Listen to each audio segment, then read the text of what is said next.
কেরানীগঞ্জের ঢাকা কেন্দ্রীয় কারাগারের ভেতরে একসময় বিশেষ একটি কারাগার তৈরি হচ্ছিল বিএনপি চেয়ারপারসন খালেদা জিয়ার জন্য। সেই কারাগারেই এখন ঠাঁই হচ্ছে আওয়ামী লীগের সাবেক মন্ত্রী, এমপি ও শীর্ষ নেতাদের। জানা গেছে ২০২০ সালে করোনার প্রাদুর্ভাবের সময় নির্বাহী আদেশে মুক্তি পান বেগম খালেদা জিয়া।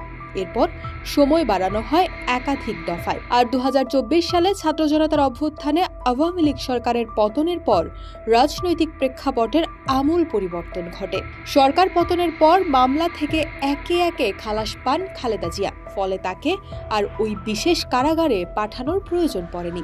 তবে দীর্ঘদিন খালি পড়ে থাকা সেই কারাগার এবার ২ বছরের জন্য চালু করছে অন্তর্বর্তীকালীন সরকার। আর সেখানে স্থান পাচ্ছেন গ্রেপ্তার হওয়া আওয়ামী লীগ সরকারের শীর্ষ নেতারা। কারা অধিদপ্তরের তথ্য অনুযায়ী আগামী ১৫ই মে থেকে শুরু হচ্ছে বন্দী স্থানান্তরের প্রক্রিয়া। ইতোমধ্যে দায়িত্ব নিয়েছেন সিনিয়র জেল সুপার মোহাম্মদ তাইফুদ্দিন এবং জেলার সাখাওয়াত হোসেন। যোগ দিয়েছেন ডেপুটি জেলার ফার্মাসিস্ট সহ প্রয়োজনীয় কারা জনবল। এই বিশেষ কারাগারে থাকবে ব্যতিক্রমী নিরাপত্তা ব্যবস্থা, বসানো হয়েছে সিসিটিভি, চলছে জ্যামার স্থাপন। ভিআইপি বন্দীদের জন্য থাকবে আলাদা সেবা ব্যবস্থা, তাদের দেখভালে থাকবে কিছু সাধারণ বন্দী।